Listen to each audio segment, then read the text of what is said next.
Hey, what's up guys, bienvenue à tous et à tous, bienvenue dans cette nouvelle vidéo. L'histoire d'aujourd'hui est tirée du blog Creepypasta from the Crypt, lien bien sûr dans la description. Avant le commencement de cette vidéo, je vous invite bien sûr à mettre un pouce bleu, à activer la cloche de notification et à vous abonner à la chaîne. Sans plus tarder, je vous lance la vidéo maintenant. Un jour, mon grand-père m'a raconté une histoire dont je me souviendrai toute ma vie. J'avais 8 ans et ce n'était clairement pas une histoire à raconter à un enfant de cet âge-là. C'est une histoire aux racines perturbantes et au dénouement morbide. Mon grand-père en a vécu le début, j'ai assisté à sa fin. Il est né en Espagne vers la fin des années 20. À l'époque où tout a commencé, il avait 10 ans. Le village qu'il a vu naître était perdu dans le Maquis. Il n'y avait pas beaucoup de passages à l'époque, et encore moins maintenant, étant donné que le village a été abandonné. Il n'était situé sur aucun grand axe routier, n'était proche d'aucune grande ville. C'était un endroit triste, un endroit où venaient mourir les rêves et ambitions des enfants, étouffés par les traditions et l'isolement presque total. Mais parmi eux, il y en avait un qui ne voyait pas les choses du même œil. Son père le destinait, comme beaucoup d'autres au village, à lui succéder comme vigneron. Le garçon se rêvait flûtiste dans un grand orchestre. Il se voyait jouer devant des centaines de personnes, à Madrid ou encore à Barcelone. Il avait ce rêve en lui depuis qu'il avait déniché une vieille flûte en bois dans son grenier. Un instrument tellement abîmé que l'enfant s'était étonné d'en tirer un son, la première fois qu'il avait soufflé dedans. Son père ne voyait pas ce nouveau passe-temps de bon œil, car tout le temps que passait son fils à extirper des sons de son instrument ridicule, c'était du temps perdu. Il aurait dû, à la place, apprendre les différentes techniques de la coupe du raisin, ou encore les méthodes de levage, d'agrafage. Comment un artiste sans le sou pourrait-il s'occuper de son père lorsque celui-ci serait immanquablement rattrapé par l'âge? Se dissimulant au regard désapprobateur de son père, le garçon commença à jouer en cachette, mais au village, les murs avaient des oreilles et le son distinctif de sa flûte ne passait pas inaperçu. Alors, il laissa les petites maisons de pierre derrière lui et s'enfonça dans le garagie. Il marcha longtemps, passant ravins et crevasses, montant et dévalant les collines.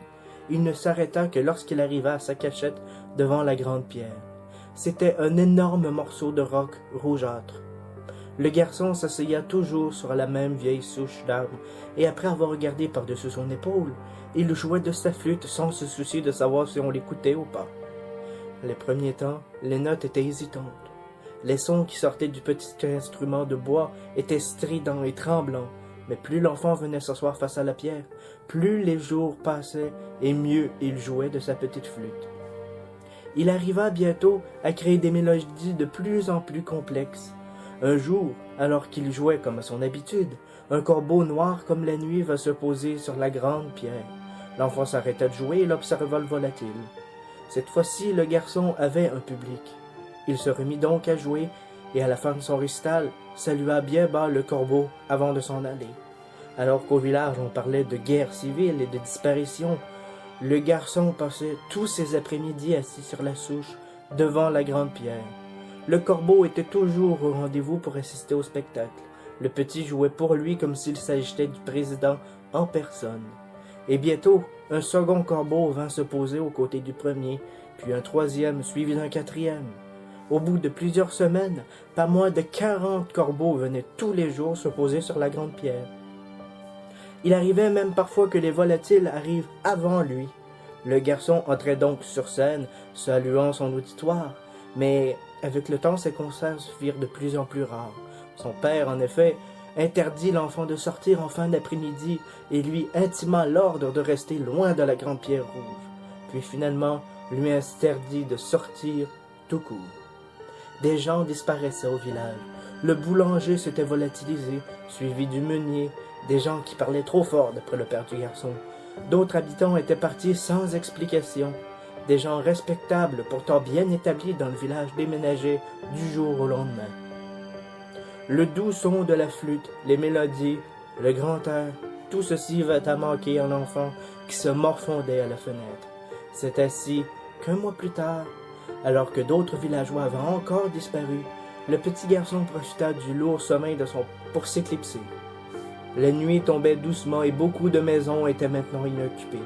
On raconte qu'arrivé non loin de la grande pierre, le garçon vit de la lumière et des centaines de corps volant en cercle autour de l'endroit. Les habitants qui vivaient encore au village, bien que peu nombreux, racontèrent avoir entendu un bruit terrible et sec, comme un coup de fouet titanesque qui résonna dans toute la vallée. On raconta aussi qu'une odeur atroce pouvait être sentie dans tout le village, jusqu'à l'intérieur des maisons. L'enfant, quoi qu'il advint de lui, ne revint jamais de sa promenade au crépuscule.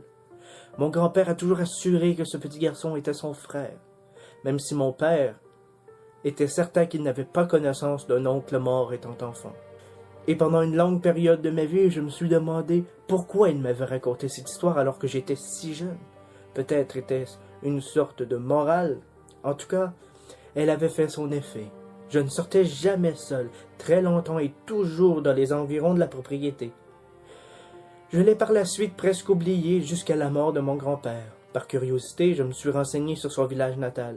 Je n'ai rien trouvé qui parlait d'une légende d'enfants jouant de la flûte au corbeau. Mais j'ai découvert quelque chose de beaucoup plus triste. Le village, à l'époque où mon grand-père y était, enfant, s'était retrouvé tiraillé par la guerre civile espagnole. Beaucoup d'habitants ne soutenaient pas le régime franquiste, et certains même le revendiquaient ouvertement. Les troupes nationalistes, stationnées dans la région, faisaient régulièrement des descentes au village pour amener des habitants qui affichaient avec trop de conviction leur soutien aux républicains, les soupçonnant de leur apporter de l'aide dans leur déroute. Les descendants des disparus ont longtemps ignoré le sort de leurs aïeux. Ils s'étaient volatilisés sans laisser de traces, emportés par les fascistes. Avaient-ils été emmenés dans des camps de concentration? Avaient-ils été fusillés? Où étaient leurs corps? Des questions qui restèrent longtemps sans réponse. Mais il y a quelques années, ces familles se sont réunies pour pousser le gouvernement espagnol à se pencher sur leur cas. Les recherches qu'ils ont menées leur ont permis de découvrir une fosse commune, non loin d'une immense pierre rouge, dans laquelle se trouvaient 28 corps calcinés. Pour la plupart, tous abattus d'une balle dans la tête ou la nuque. Il n'y avait qu'un seul cadavre dont les os étaient restés intacts. D'après les enquêteurs, il avait été tué bien après les autres et n'avait pas été brûlé comme eux. C'était un squelette d'enfant, présentant lui aussi la marque d'une balle placée entre les deux yeux.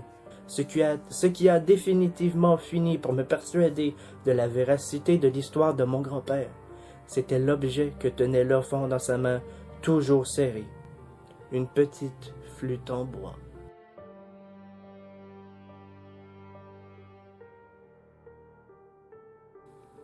J'espère sincèrement que cette petite vidéo vous a plu. Merci beaucoup de l'avoir regardé. Vous pouvez m'écrire en commentaire si vous aimez ce genre de vidéo.